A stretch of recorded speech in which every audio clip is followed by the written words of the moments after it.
여러분 안녕하십니까? 말씀으로 하루를 여는 천수답의 새벽 묵상. 오늘은 사무엘하 10장을 사소한 오해가 멸망을 부른다 라는 제목으로 묵상합니다. 때론 말도 안 되는 억척이 화를 부른다고 하지요. 한때 다윗이 도망자 신세였을 때 자신에게 친절을 베푼 암몬의 왕 나하스의 장례를 조문하기 위해 다윗이 보낸 사신들이 그 아들 한운에게 큰 모욕을 당했습니다. 사무엘하 10장 4절 5절에 보면 이에 한운이 다윗의 신하들을 잡아 그들의 수염 절반을 깎고 그들의 의복에 중동볼기까지 자르고 돌려보내매 사람들이 이 일을 다윗에게 알리니라. 그 사람들이 크게 부끄러워하므로 왕이 그들을 맞으러 보내 이르기를 너희는 수염이 자라기까지 여리고에서 머물다가 돌아오라 하니라. 성경주석 사무엘하 10장 3절에는 다윗은 우정어린 마음으로 암몬에 사신을 보냈으나 그의 순수한 동기는 잘못 받아들여졌다. 나하스는 다윗의 참된 친구가 아니라 그 역시 사울의 적일 뿐이었기 때문에 다윗에게 긍휼을 베풀었다.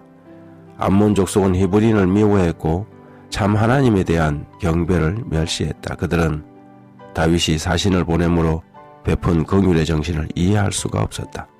다윗의 선의는 고개되고 그의 선한 동기는 그릇된 편견으로 채색되었다. 암몬 방백들의 말은 옳지 않았고 문제를 불러일으켰다.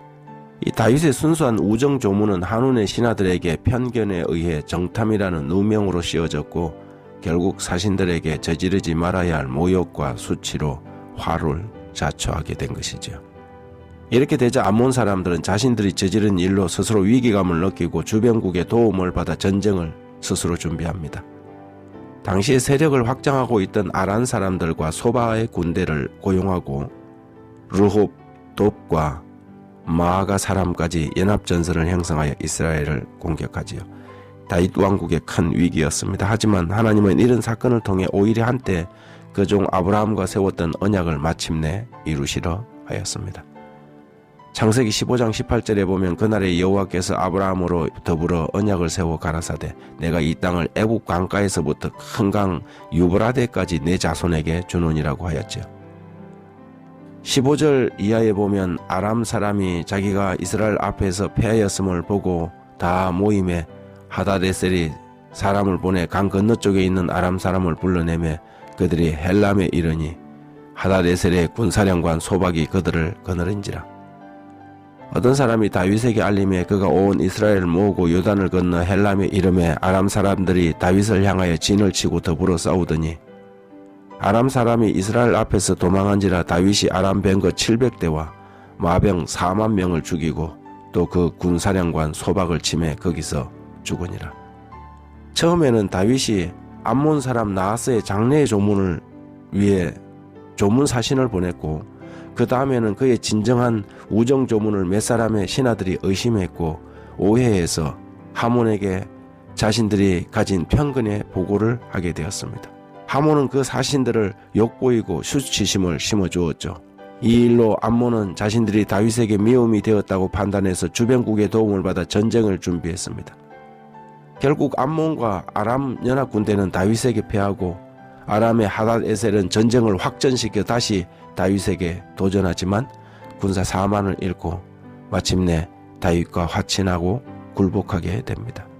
이런 큰 전쟁과 싸움이 아주 사소한 오해에서 출발했다는 것이죠. 다윗의 선한 의도를 그대로 받아들였더라면 암몬 사람도 아람도 그렇게 큰 패배를 입지 않았을 것이고 전쟁은 없었을 것인데 몇 신하들의 잘못된 판단이 온 나라를 요절내고 결국 이웃 나라들까지 전쟁에 관여함으로 패망의 쓰라린 결과를 입게 한 것입니다. 세상에서 벌어지는 전쟁과 위험들이 사실 알고 보면 별로 중요하지 않은 아주 작은 오해에서 사소한 의심에서 출발한다는 것을 알게 됩니다. 역사가 뒤집힌 큰 전쟁들도 작은 의심이 불러온 어처구니 없는 데서 출발하는 경우가 허다하지요. 그러니 우리가 얼마나 한 번 더 깊이 생각하고 또 말하기 전에 한 번 더 조심해야 할지를 생각하게 하는 그런 아침이 아닙니까? 하나님 아버지, 의심의 병이 도지지 않도록 늘 굳건함과 견고함을 유지하게 해 주십시오. 공동체 내에서도 까닭 없이 남들을 의심하고 그렇게 말함으로 스스로 패망의 길을 가지 않게 해주시고 한 번 더 생각하고 기도하며 자신의 입을 스스로 조심하여 말하게 해 주십시오. 작은 불씨가 온 산을 태우듯 공동체 내에서 말 한마디 잘못 옮김으로 교회 전체가 불바다가 되지 않게 하시고 말씀의 통제 아래 스스로를 두게 하여 주셔서 어리석음의 길에서 배회하지 않도록 도와주십시오. 예수님 이름으로 기도합니다.